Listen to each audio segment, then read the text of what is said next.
Assalamualaikum warahmatullahi wabarakatuh. Alhamdulillah wa kafa salatu wassalamu ala nabi mustafa wa ala alihi wa ashabi ahli sidqi wal wafa ma ba'du.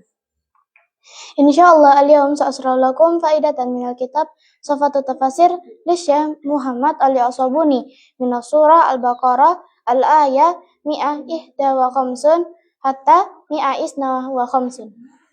Bismillahirrahmanirrahim. Kama arsalna fikum rasulan minkum. Seperti kami mengutus kepada kalian rasul dari kalangan kalian. Al-kalamu yata'allaku bima sabaqa fi qawlihi wa liutimma ni'mati.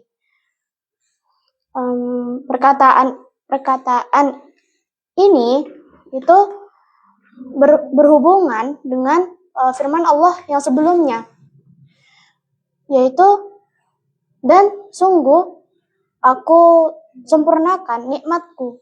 Wal ma'na kama atmamtu alaikum nikmati.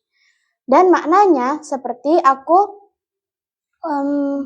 menyempurnakan atas kalian nikmatku. Kadzalika arsaltu fikum rasulan minkum.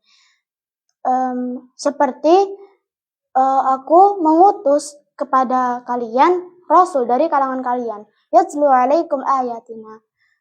Mereka membacakan ayat-ayat kami kepada kalian. Yaqra'u alaikumul qur'ana. Itu mereka membacakan kepada kalian Al-Qur'an. Wa yuzakkikum, dan mensucikan kalian. Yutahhirukum minasyirki wa qabihi al-fi'ali, yaitu membersihkan kalian dari kesyirikan dan perbuatan yang buruk. Wa yu'allimukumul kitab wal hikmah, dan mengajarkan kepada kalian kitab dan hikmah. Yu'allimukum ahkamul kitabi majidi, yaitu mengajarkan kepada kalian hukum-hukum Al-Qur'an. Wa sunnatan nabawiyatal mutahharata, dan mengajarkan sunnah kenabian yang disucikan. Wa yu'allimukum ma lam takunu ta'lamun, dan mengajarkan kepada kalian apa yang tidak kalian ketahui. Yu'allimukum min umuri dunya wad dini syai'il kasiri, yaitu mengajarkan kepada kalian dari persoalan dunia dan agama yang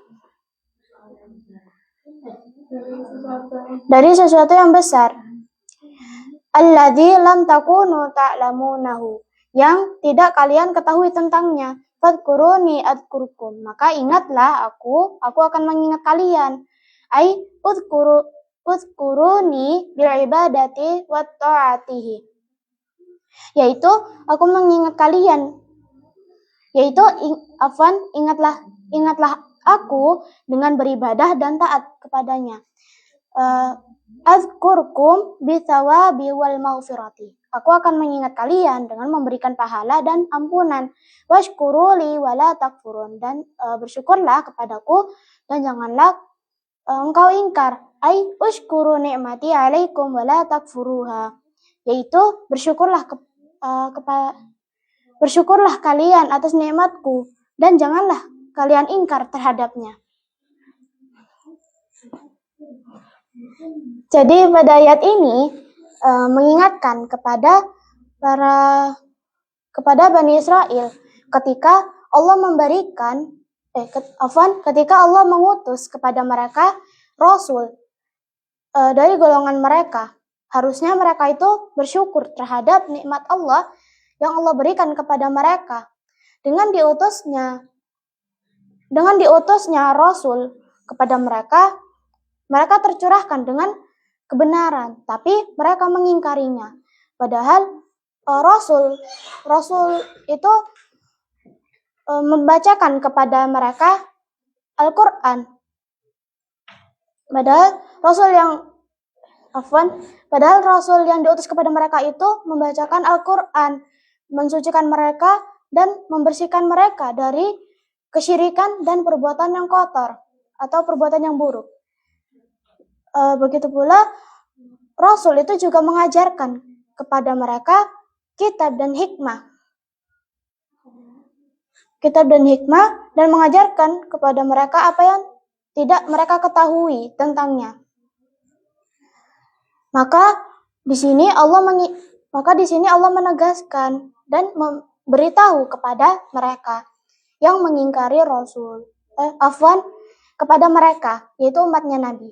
Fadkuruni adzkurkum. Maka ingatlah kepadaku, aku akan mengingat kalian. Maksud dari ingatlah kepadaku itu, yaitu mengingat Allah itu dengan cara beribadah dan taat kepadanya.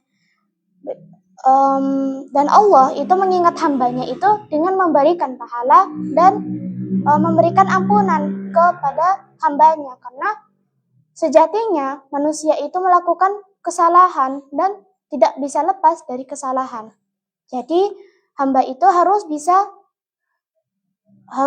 selalu merasa bahwasanya diri mereka itu lemah dan membutuhkan pertolongan yang hanya Allah Subhanahu wa taala lah yang bisa menolong mereka dan mengampuni mereka. Washkuruli wala takfurun, dan ingatlah kepadaku yaitu Allah, dan janganlah kalian ingkar terhadap apa yang Allah berikan kepada kalian. Jadi setiap kenikmatan yang Allah berikan kepada makhluknya harusnya itu disyukuri, bukan diingkari. Baik itu yang kita sukai ataupun yang tidak sukai. Baik itu yang kita sukai ataupun yang tidak kita sukai, itu kita harus bersyukur, karena kita harus yakin bahwasanya apa yang Allah tetapkan kepada kita itu adalah yang terbaik untuk kita. Dan ketika kita bersyukur terhadap semua nikmat yang Allah berikan kepada kita, kita akan merasa bahwasanya cukup ini yang menjadi rizkiku atas kenikmatan yang Allah berikan kepadaku. Dan ketika kita ingkar terhadap nikmat Allah ketika kita ingkar terhadap nikmat Allah, maka hidup kita itu akan resah terhadap apa yang kita miliki. Kita akan merasa terus kurang dan tidak merasa cukup dengan apa yang kita miliki. Maka dari itu, jadilah orang yang bersyukur dan selalu mengingat Allah agar hidup kita tentram dan damai. Alhamdulillahirrabbilalamin. Hadil faidatul yawmini. Idza wajadtum minni al-akhta'u qawlan wa fi'lan fataqabbalu i'tidari wasmahuli. Asallahu ayyan fa'ana bima alamtana wa yaftahu alaina futuhal arifin. Syukran ala ihtimamikum. Wassalamualaikum warahmatullahi wabarakatuh.